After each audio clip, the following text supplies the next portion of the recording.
Good morning, everyone, and thank you for the invite to join you today. And some excellent information and support outlined already. I'm taking some notes for myself and for my husband's business as well. What I want to do over the next 10 minutes or so is take you through what Business in the Community does as an organisation and how we may be able to support you over the next while in a number of different areas. For context, for those who aren't aware of who Business in the Community is, we are a membership organisation similar to other membership business networks that you may have heard of before, the likes of the Chamber or the CBI. But we are the only business network that has been dedicated to responsible business and sustainability throughout our lifetime. And we've been doing this for over 30 years now. And we are really excited that sustainability is now on the agenda for lots of organisations, and we hope that the support and the experience that we've gained over the last few decades will stand us to good stead in how we support organisations over the next while. We work with over 230 different businesses as members, and collectively they employ over 40% of the working population in Northern Ireland. So there are a lot of bigger businesses there, but if we look at who we work with beyond our membership, so we have our central membership, and then we have a reach probably into over 1,000 different organisations, the likes of smaller businesses who are in the supply chains of some of our bigger members. And we work with those organisations to try to support and challenge them to be a force for good in society. And this morning we're talking a lot about sustainability. We're focusing probably primarily on environmental sustainability. And Business in the Community, that's a big part of what we're about, but we're about sustainability in the broadest sense, in that we look at diversity and inclusion in your workforce, for example, and how you can support your communities to ensure that they remain sustainable. We're really about trying to make sure that business makes a positive contribution in any which way possible.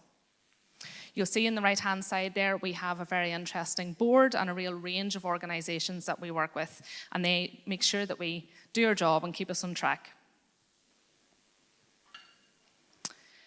So how do we work? And probably the next slide is the easiest way to explain how we work. I said that we look at sustainability in the broadest possible sense, and whenever you drill past all of the terminology, and we'll get to that in a second because it's confusing and getting more confusing by the day, and the terminology that's coming out in this space. Whenever you cut all of that back, we believe that ultimately you're talking about people, planet, and place, what we call the 3 Ps. That really as an organisation, if we're thinking broadly about what it means to be sustainable or responsible, those are the 3 areas that we're looking at. People, how you are responsible towards your current workforce, or what you're doing to try and encourage the workforce of the future to come into the sector. Place, which is really a nice word for community. Helen from our communications team is here. 2 Ps and a C isn't as catchy as 3 Ps, so that's why we called it place rather than community. But place is all about trying to ensure organisations are engaged with and thinking about the communities in which they operate. And then finally, planet, probably the most relevant at the moment and the most current, and that's where we try to encourage organisations to think about their environmental responsibility. How do we do that? We employ experts in each of these areas. We employ people that are passionate and really tuned into what it means to be responsible towards your workforce, what it means to be responsible towards the community, towards the environment. And those people think of off-the-shelf programs and support that they can provide to businesses so that they can have an impact in an area quickly. And that's what we're all about. What we then try to do is to get the good examples that we have from across the membership and use those examples to help others avoid the same mistakes and to leapfrog and make progress quite quickly. And that's broadly how we work as an organisation. To give you a sense of the type of things that we do, particularly around planet, and maybe something for you to consider contacting us about in the future, we've heard about some benchmarking already. We have the Northern Ireland Environmental Benchmarking Survey, which is free for any organisation to enter. It's applicable for both SMEs and larger businesses, and it helps you see where you rank in terms of your environmental performance. And on the back of that, you can then get a gap analysis, which breaks down where you can potentially improve for the next year. Just recently, the environmental team completed a climate action programme where we worked with some of our big member organisations and asked them to nominate 10 smaller businesses through their supply chain to undergo what we called climate literacy training and to help them develop a net zero plan. And that's really about trying to help organisations wade through the terminology, because I don't know about you, this is my job and there's something new that comes out every week that I'm having to Google to see what it means. But whenever we're talking about scope 1, scope 2, scope 3, where we're talking what does net zero really mean, etc. That type of training and support for organizations and individuals to understand, to cut through all of the terminology and get to the so what is it that I actually need to do? I know I want to do something, I know I need to do something. Tell me what it is that it actually should be. We've delivered a program to over 100 SMEs recently doing just that. And something to be aware of on the back of that program is a climate hub that we've just released, which has a lot of very practical toolkits, fact sheets, and help dedicated towards specific industries. So there are ones there for hospitality industry, food and drink, etc., tourism. So do bear that in mind. And Helen is about here. I'm looking for her somewhere. There she is, down in the back. If you haven't met Helen yet, do go and speak to her at the stand afterwards, and she'll be able to talk you through the different support that's there.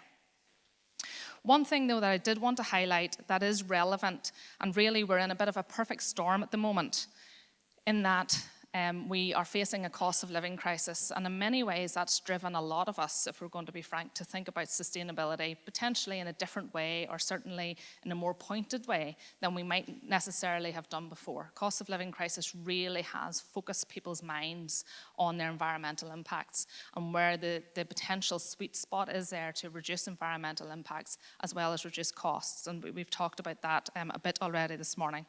And there's no doubt that we are all feeling this. And I suppose the scary part of this is that we are not yet in the eye of the storm. We are moving towards it, but we are not yet there. And one of the things that we believe we can do as a business network is to pull together and convene businesses to see, is there something that collectively as a business community we can do to try, and we're not going to solve this is far too big for one group of businesses to solve, but is there something that collectively we can do to try and support other organizations, support our own employees, support people's families as we make our way through what is a very challenging time. We are all aware of the types of challenges, and Northern Ireland is in quite a unique place, and unfortunately not in a positive sense whenever it comes to experiencing this cost of living crisis. And you'll see the recent data that's out there about how we are feeling and will feel the pinch more. Sorry to be the voice of doom and gloom here. It's not exactly what you need in a beautiful location this time in the morning, but we will feel and are feeling the pinch in our pockets already significantly more than the rest of the UK. If you look at Asda's income tracker, for instance, and they've been doing this for 15 years, where they track what's left in a household's pocket in a week, once they've been through the kind of set bills and so on, we're at almost half of what the UK average is. In Northern Ireland, we have almost half of the disposable income as what the rest of the UK have. So a very challenging time. And we're sharing slides afterwards, aren't we? So maybe there'll be time for you to go through and get into the stats in a bit more detail. I'm aware of time here. But really, I guess that this is very much to the forefront of people's minds, and we think that there's something we can do within business and the community to try and at least take the edge off for some of our businesses. So we have pulled together a cost of living task force, which is made up of a range of organisations from very diverse sectors, everything from banking to energy to retail, food, etc., to come together to share their experiences of what they're seeing and what they predict will be coming down the line whenever it comes to cost of living and some of the challenges that are ahead of us over the next 12 to 18 months. But we're very clear that we want to support business, but we want to support employees within those businesses and ideally further through to their families, and ultimately to support the communities that we are living in at the moment. So what we're proposing to do is to convene business, and we'll be sharing sectoral opportunities, we'll be sharing challenges. We've already had one round table meeting with some of our member organisations where they just absolutely blatantly nicked each other's ideas about what was happening, but that was the point of it, that some organisations were doing something innovative and others were seeking something innovative to do and just shared ideas and decided to not reinvent the wheel and to start to run with things that worked very well. So we'll have more of those roundtable peer discussions to try and see the main issues that are affecting people, because often within business, what you think will be the main issue may not actually come to pass. So it's about trying to use this kind of real life experience across a range of sectors to make sure that businesses are being ahead of the challenges as much as possible. We will then be rolling out, and we've just built it in the background, an information hub for employees, and this will be accessible to any organisation. So do keep an eye out for it. It'll be launching on the 2nd of December, and that's going to look at many different ideas that you can do to reduce costs whenever it comes to cost of living across the board. So there'll be environmental tips there, for instance, but there'll also be a range of other how-tos and pointers for employees to take some practical action whenever it comes to reducing their outgoings week on week. And then finally, what our businesses want to do is to create and roll out a grassroots intervention.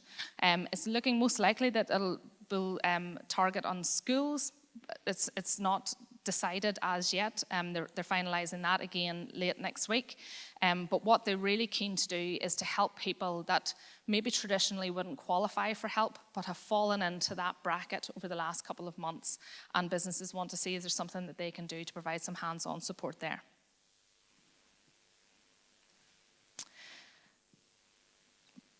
In terms of takeaways, for everyone in this room, and a few things to keep an eye out for. I would keep an eye out for the Cost of Living Hub, and that is launching on the 2nd of December with lots of practical information on a personal but also on a business level about what you can do to reduce costs. But also do link in with the outcomes from the Climate Action Programme that I was talking about earlier and the Climate Hub. That is a very practical go-to place for you to get a sense of the type of support and examples that we can share with you as an organisation. We then have, as I say, the environmental benchmarking survey, and do bear that in mind. The team will be more than happy to talk you through what is required. Sometimes that's the big question about what I have to actually do to undertake this. They can talk you through, they can let you have a look at that survey to see what information is required and where you would get the information that's required to input, and they will be happy to take you through what it would mean then for you to benchmark. And we offer support on a whole range of areas around, just beyond. I've talked primarily about Planet Today and cost of living, but do bear in mind that we have a lot of well-being advice, diversity and inclusion advice, practical advice on how to get engaged with your communities, and it's not really just the advice, it's access to the programs that let you do the stuff. We don't just tell you what you should do and then send you off to do it. We give you the program and the intervention. We have the education engagement programs, we have the volunteering programs, we have lots of different initiatives that you can tap into and get activity going quickly, which is really what we're about. So do bear us in mind.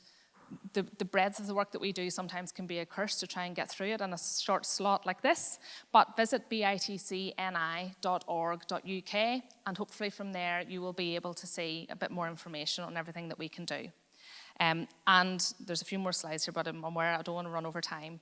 But otherwise, feel free to reach out to contact. Helen is going to be in the stand for today.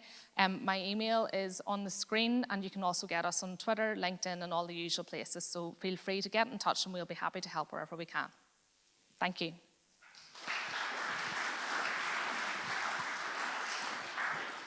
Has anybody any question for Lisa before I ask mine?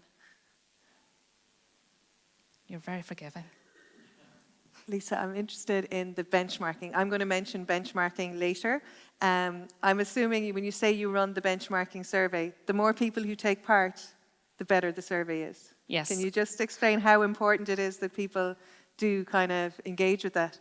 Well, that's it. You don't want to be in an echo chamber whenever it comes to these types of things. So we benchmark over 100 leading businesses every year through the environmental benchmarking survey, and it's a long-established piece of work. It's one of our longest established tools that we have, actually, within business and the community. And it's a very powerful tool. So organizations are using it, first of all, to gauge where they are. And it's very important, but also to then see where to go next in the next 12 to 18 months and how to practically do that. But then to be able to use it whenever it comes to tendering or bidding for jobs, we're seeing lots of organisations use that as additional evidence of their commitment to environmental sustainability, to say, look, we publicly benchmark, for instance. But then it's also the power of the network and being part of something in terms of sharing the learnings, the examples, the experience. So we've got some big organisations that have come from, let's just say, the bottom of the list, right up to the top, and there's a huge wealth of learning there. And it's being able to share that learning with other businesses across a range of sectors that sometimes is the most powerful part of the Probably benchmarking is the piece. most powerful. If you see a business like yours that has done it, then it maps it. I think benchmarking is an elusive concept for many. Does that mean, for example, that if I went onto that, I could find out that a top performing hotel takes X amount of energy to run their hotel? Is that it? And how I compare to that, or Well, what you way can does it see work? the results have just been launched last week. You'd think this is perfectly timed. Yeah. So you can go on and see who's performing well, who has improved this year, who has dropped, and then you can start to drill into the performances by sector and begin to see what's happening sector by sector. And then if you undertake the survey yourself, then you get, as I say, a much more detailed feedback, and whenever it comes to gap analysis, that lets you see where the quick wins are, and as you picked up on earlier, maybe some of the more capital investment pieces that need to happen for you to really then move to the next stage. Brilliant. Thank you so much, Lisa. That's been really good. I Thank think you. you're right, though. More people are going to need this data for grants, for bank loans, for applications. It's kind of critical data. Yes, and our point is not to try and name and shame, it's to try and, we talk about Highlight. fame people and highlight. So it's not a kind of horrible ranking exercise where somebody feels awful at the end of it. The team are there to try and kind of coach you through that survey to help you understand where you can start to make changes and push the scores up. Brilliant. Thanks, Lisa. That's really good. Thank you. Thanks a million. Name and fame. Love it. It's excellent. Thank you.